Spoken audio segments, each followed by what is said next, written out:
우리가 잘 아는 다윗의 신앙 고백이면서 그 고백 속에 하나님을 향한 그 열심,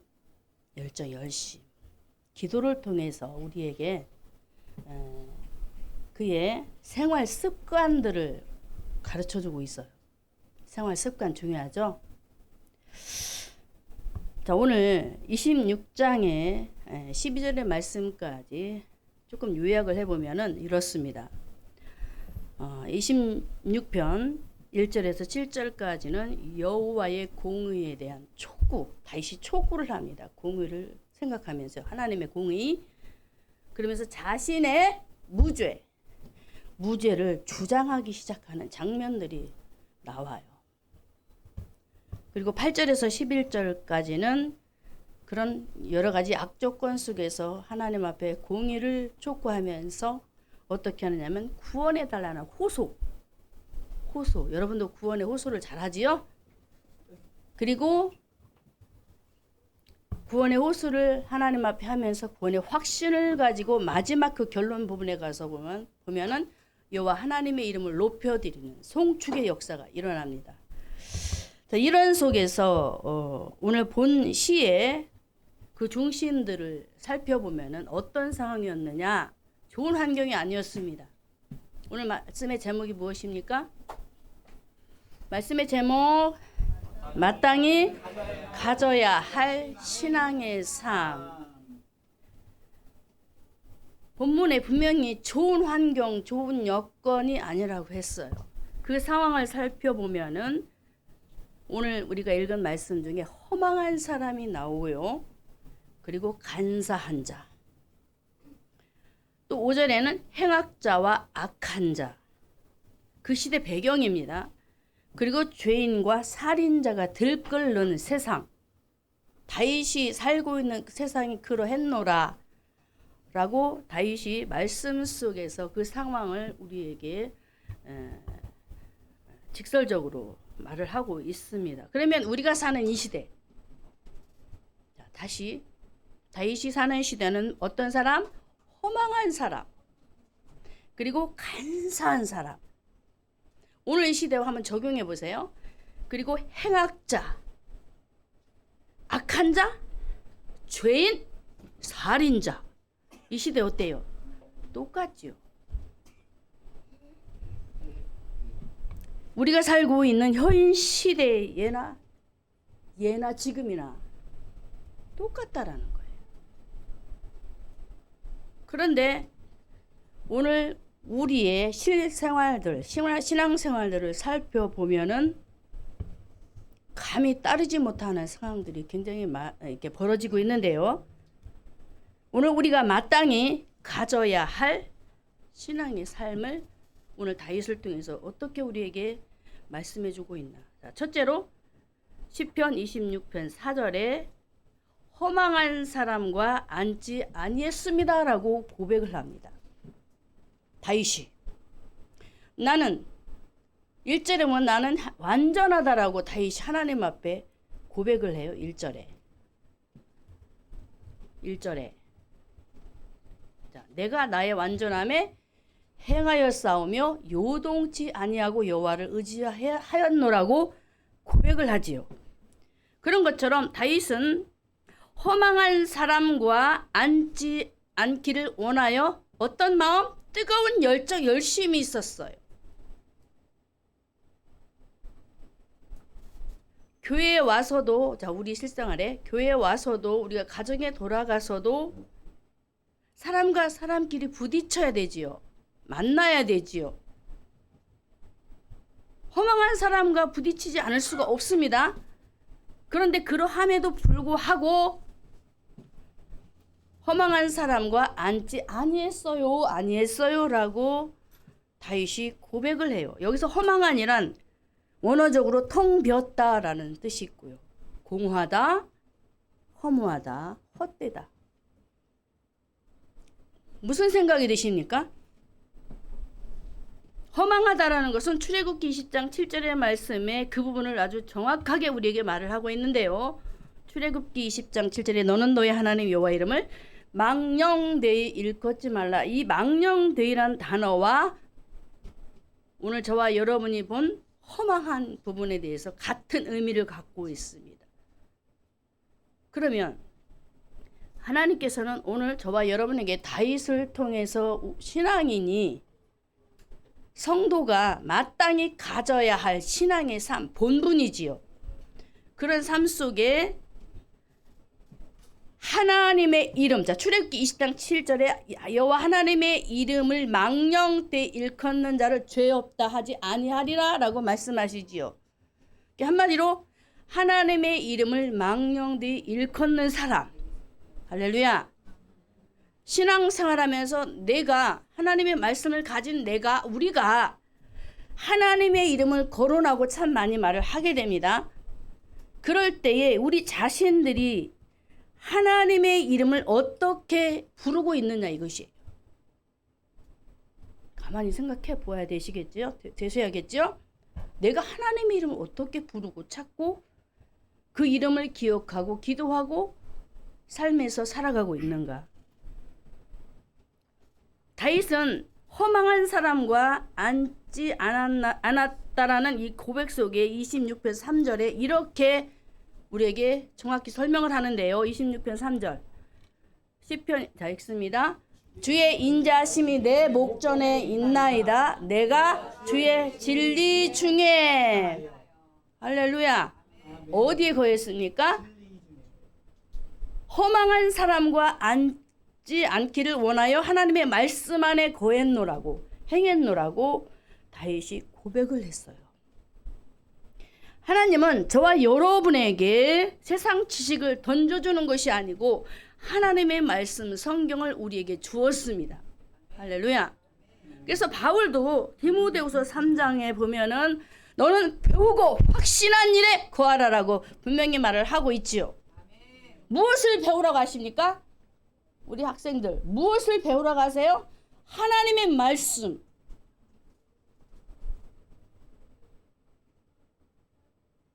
저도 목사지만 하나님의 말씀을 배우지 않고 들어가서 연구해 보지 않으면 모르겠더라고요.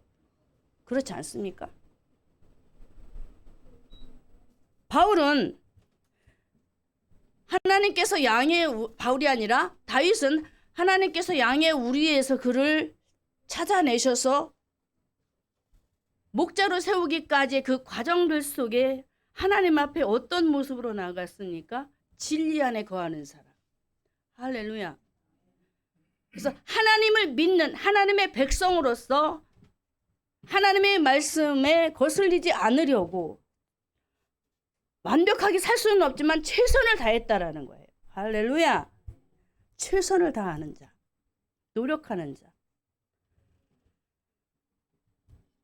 하나님의 이름을 망령되이 일컫는 사람과 짝하지 않으려고 앉지도 않았다라는 이 다윗의 중심. 저와 여러분은 삶 속에서 하나님의 이름을 내 행동으로도 망령되이 보여질 때가 많이 있어요. 그렇죠? 그렇기 때문에 오늘 이 시간 저와 여러분이 다윗을 보면서 하나님께서 우리에게 말씀하시는 부분이 있다면 진리 중에 행하여 하나님 외에 자기 중심적으로 행하여 나아가지 못하고 다시 말씀드립니다. 주의 진리 중에 행하며 그 안에 거하지 못하는 삶으로 다시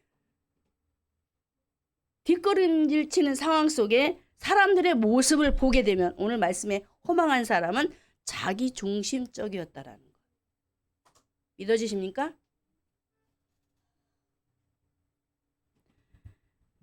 자기 중심적이요 하나님 외에 또 자기들이 좋아하는 모든 것을 취하는 취득자. 우리 모두가 다 똑같은 모습 아니던가요? 내가 좋아하는 것, 내가 사랑하는 것. 그래서 우리는 죄인이라고 하는 거예요. 죄인이지만 하나님께서 예수의 이름, 의의 하나님이신 그분이 의의 이름으로 이 땅에 오셔서 우리를 의의 자녀로 삼아주신 이유가 거기 있는 거예요. 할렐루야. 다윗은 이렇게 죄인이지만 죄를 질 수밖에 없지만은 허망한 사람과 앉지 않기를 원하여 어떻게 죄와 합석하지 않으려고 얼마나 노력을 했을까요? 얼마나 노력을 했을까요? 한번 상상해 보세요. 다윗의 그 삶을. 저도 노력은 하지만 때로는 재밌는 표현으로 잡혀 먹힐 때가 있더라고요.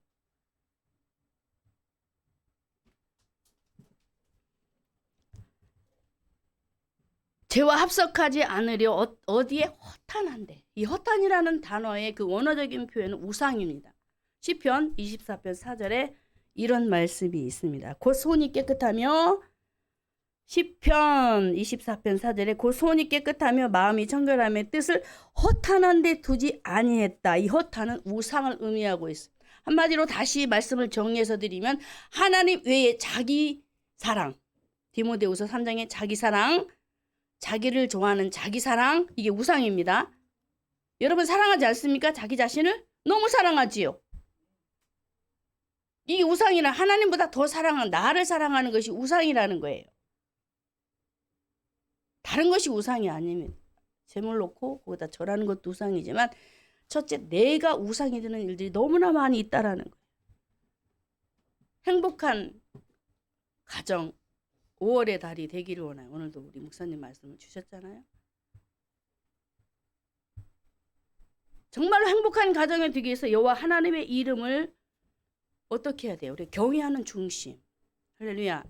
망령때 일컬으면 절대로 행복한 가정이 될 수가 없잖아요. 여러분들은 어떻게 생각하실지 저는 그래요. 저는 제 신앙의 모습 속에서는 하나님의 이름을 망령때 일컫고는 절대로 내 안에 행복이 주어지지 않다는 얘기예요. 아무리 생각해봐도 그래요. 저는 제 자신은. 그래서 복 있는 성도는 어떤 사람이냐? 복 없는 사람은 허망한 것을 찾고 앉는 사람이잖아요. 복 있는 사람은 복의 근원 되신 예수님을 마음에 모신 사람입니다. 할렐루야.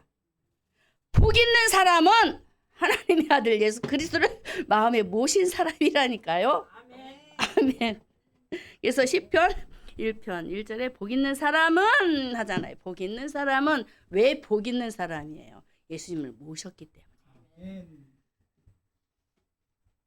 그래서 복 있는 성도가 앉지 말아야 할 자리가 있는 거예요.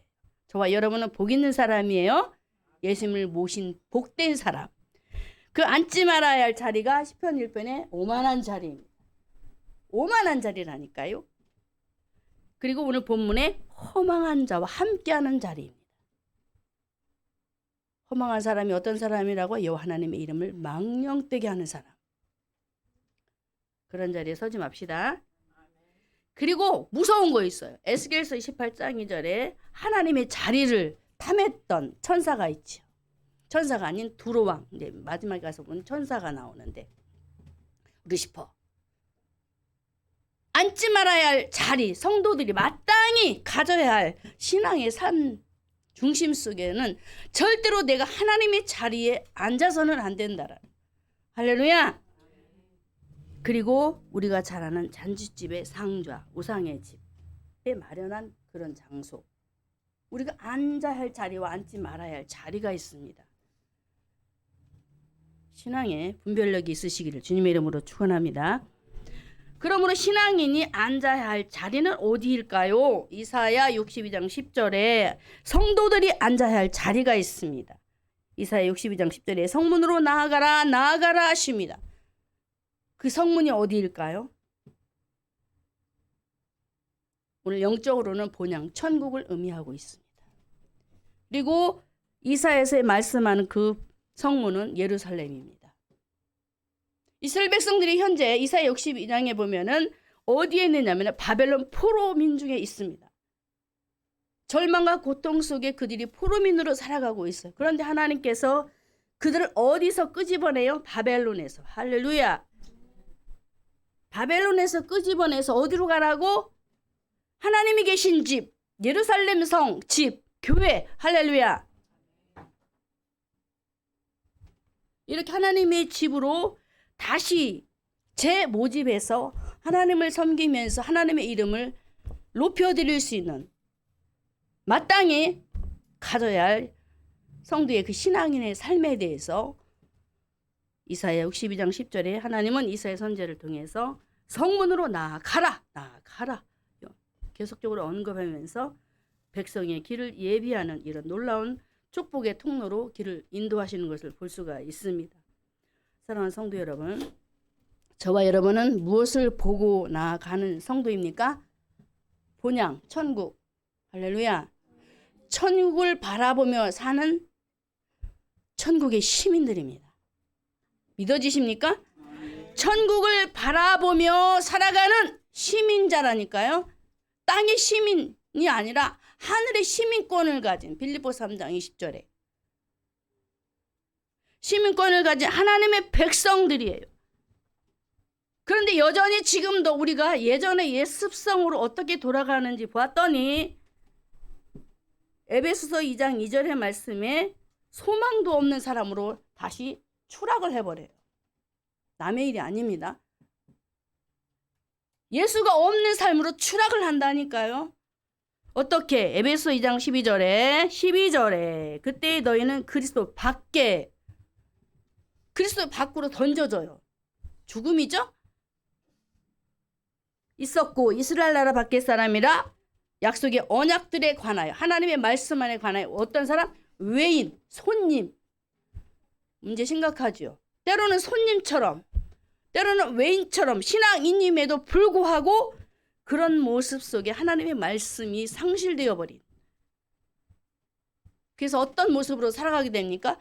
세상을 살아가는 동안에 돈은 많고 명예도 있고 권세도 있고 많은 친구들도 있고 있지만은 소망 없이 살아가는 그런 모습. 정말 여러분 소망이 있으십니까? 소망이 있으십니까? 그렇다면 오늘 다시 첫 번째로 허망한 사람과 앉지 않기를 원하여 열심을 내고 힘을 내어 하나님 앞에 나갔던 다윗처럼 우리는 어떤 사람이냐? 외인도 아니요. 할렐루야. 손님도 아니요. 믿으시기 바랍니다. 하늘의 시민권을 가진 하나님의 권속 식구 할렐루야. 식구라는 것을 기억하고 우리는 어디를 바라보자? 본향 천국을 바라보면서 열심히 삽시다. 아멘. 그리고 어디로 내려가지 말자. 아브라함이 내려갔던 곳 애굽에서 나와야 돼. 내려가지 맙시다. 아멘. 자, 조카가 머물렀던 소돔에 머무르지 맙시다. 아멘. 머물리면 안 돼. 왜? 앉지 말아야 되는 거예요. 너무나 많이 앉잖아요. 그리고 바벨론에서 나와 깨어있는 성도가 되어지시기를 주님의 이름으로 축복합니다. 자, 두 번째는 마땅히 성도가 가져야 할 신앙이 있다면 시편 26편 4절에 허망한 사람과 같이 앉지 아니하였사오나 두 번째 줄에 간사한 자와 같이 어떻게 동행치 않았다라고 합니다. 여호와 하나님의 이름을 망령되이 일컫는 사람과도 더불어 짝하지 않고 앉아서 도란도란 얘기하지 않고 어떻게 또 간사한 사람과도 동행하지 아니했대요. 간사한 사람은 숨기는 사람이에요. 언어적으로. 감추는 사람이에요. 하나님의 말씀을 한마디로 거스리는 사람입니다. 마음을 속이고 신앙인들을 신앙생활하지 못하게 회방하는 아주 말쟁이들. 성경에 바울이 말하는 철학자들처럼 속이는 사람. 그러니까 우리가 말을 들었을 때도 잘 듣고 분별을 해야 되는 거예요. 다윗은 이렇게 그 수많은 세월 속에 적들이 자기를 죽이려고 다가오면서 때로는 아들 압살롬을 통해서도 굉장히 많은 고통을 당하잖아요. 같이 죄악의 구렁텅이에 빠질 수밖에 없는 상황이 왔음에도 불구하고 빠져나오는 다윗. 멋지지 않습니까? 근데 우리는 어때요? 신앙생활하면서 하나님의 말씀에 거스리는 사람과 짝짝꿍이 돼버려. 짝짝꿍. 이게 문제라는 거죠.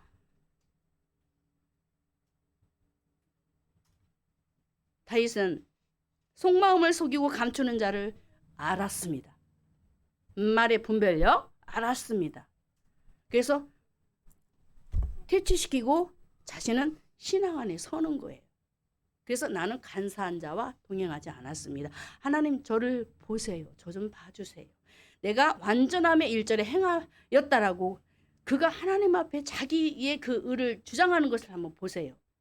완벽하다는 것이 아니에요. 그 정도로 열심을 다해서 하나님의 이름을 거슬리게 하고 하나님의 말씀을 거슬리게 하는 그들과 짝하지 않으려고. 왜? 다윗은 어떤 사람? 구원을 알았단 말이에요. 할렐루야. 12절에 보면 구원에 대해서 나옵니다. 구원에 대해서 너무나도 잘 알았기 때문에 그 은혜를 잊지 않는 거예요. 잊지 맙시다. 자, 왜 동행치 않았을까? 그런 부분에 대해서 이사야 32장 6절에 간사한 자에 대해서 이렇게 표현을 하고 있습니다.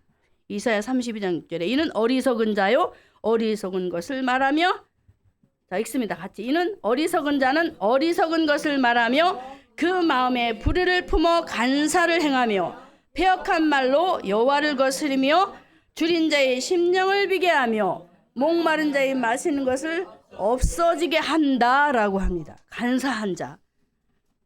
다윗이 이 비밀을 알고 원어적으로 무감각한 사람이라고 표현을 하고 있는데, 감각이 없는 사람, 아무런 감각이 없어. 꼬집어도 아픈 줄도 몰라. 죄인 줄도 몰라요.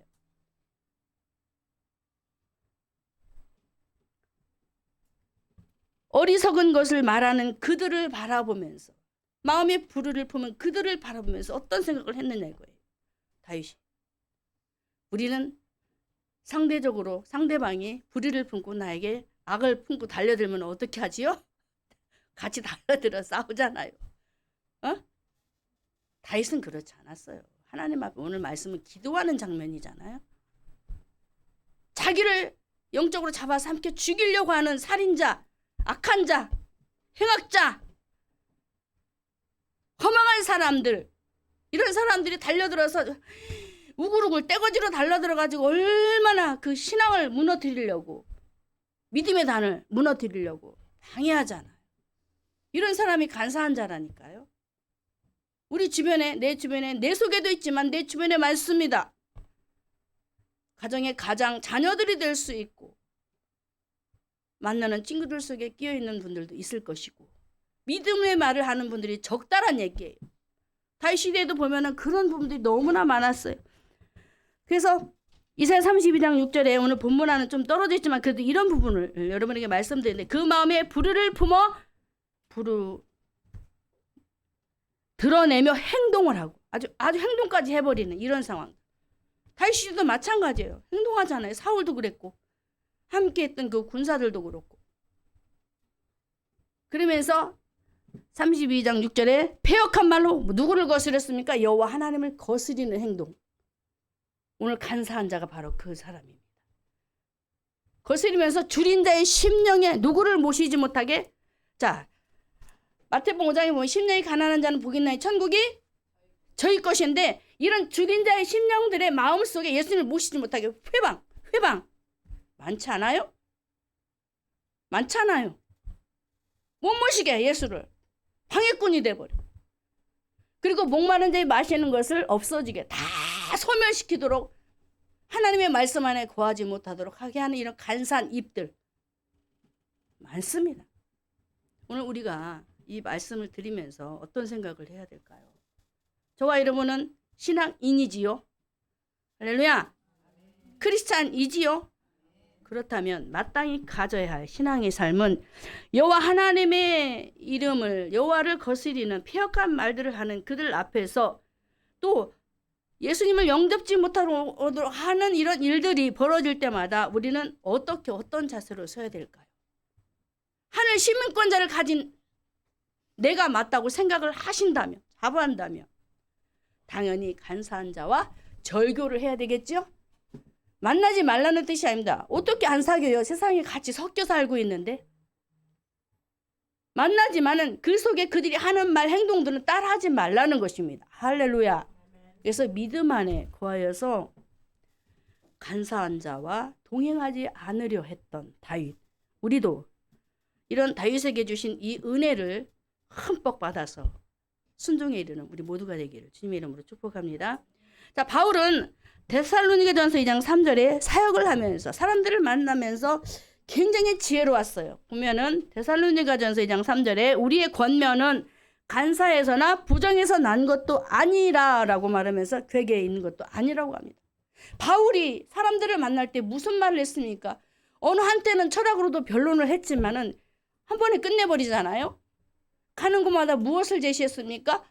복음, 예수, 할렐루야. 간사한 자는 하나님의 일, 하나님의 나라를 방해하는 것들이에요. 근데 바울은 너무나도 잘 알았기 때문에 또 뼈저리게 철학을 통해서 경험했기 때문에 하나님의 말씀을 전하기 위해서 자기가 했던 이 말들 속에는 부정이 없었다라고. 왜? 하나님의 말씀만 했기 때문에. 그래서 바울이 말한 그 말은 간사가 아니라 하나님의 복음, 축복의 통로로서 축복을 전달하는 전달자였다는 사실을 기억하고 우리도 그 안에 들어가는 축복이 있기를 주님의 이름으로 축원합니다. 그래서 바울은 에베소 6장 19절의 말씀처럼 자기에게 말씀만 주세요라고 기도까지 부탁할 정도로, 할렐루야, 내게 말씀만 주세요. 내게 주신 이 입을 가지고 내가 하나님의 말씀을 전하는 생명을 살리는 자로 내가 살기를 원합니다라고, 이런 바울, 오늘도 저와 여러분이 하나님 주신 이 복음 속에 간사한 자와 같이 방해자에 속한 자가 아닌 바울처럼 또는 다윗처럼 하나님과 동행하고 말씀 안에 동행하여서 하나님의 일을 드러내는 그 복된 입술, 할렐루야, 입이 되기를 주님의 이름으로 축원합니다. 자, 세 번째는 마땅히 가져야 할 신앙의 삶은 어떤 삶이냐.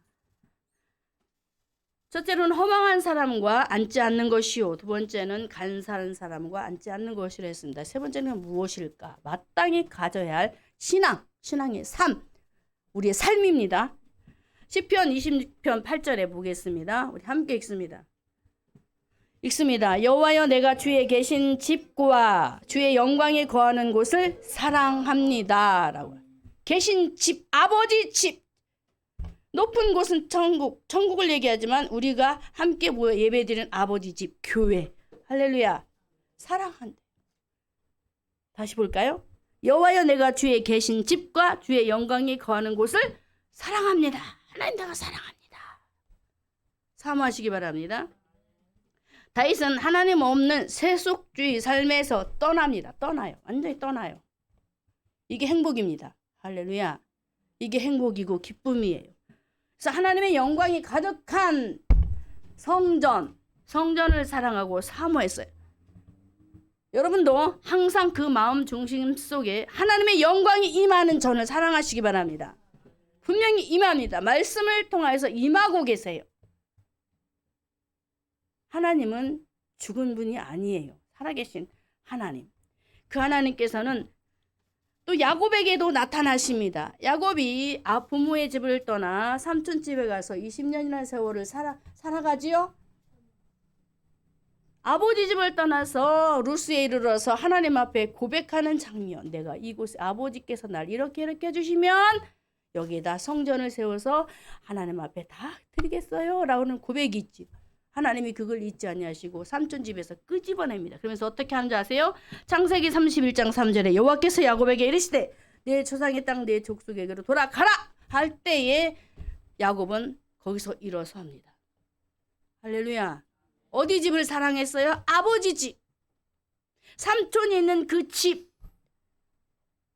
떼양볕에서 짐승을 기르는 곳이 아닌 하나님이 세우신 교회, 저 천국 본향을 바라보면서 내가 이제 주님의 전을 세워 하나님 앞에 예배하는 예배자로 서리라. 이렇게 하면서 야곱은 삼촌 집에서 아버지의 명을 받고 벌떡 일어나 가족들을 이끌고 갑니다. 할렐루야. 하나님은 오늘도 저와 여러분에게 아버지 집을 사랑하기를 원하세요. 정말 사랑하십니까? 아멘. 왜 사랑하십니까? 하나님의 말씀이 있으니까. 할렐루야. 내게 양식을 주시는 하나님이시니까. 주기도문 속에 일용할 양식이 나옵니다. 여러분, 이 양식을 어떻게 생각하십니까?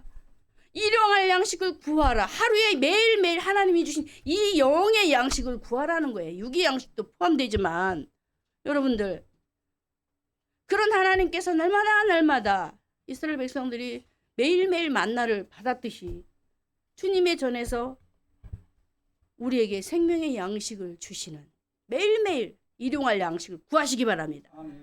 생명의 양식 구하시기 바랍니다.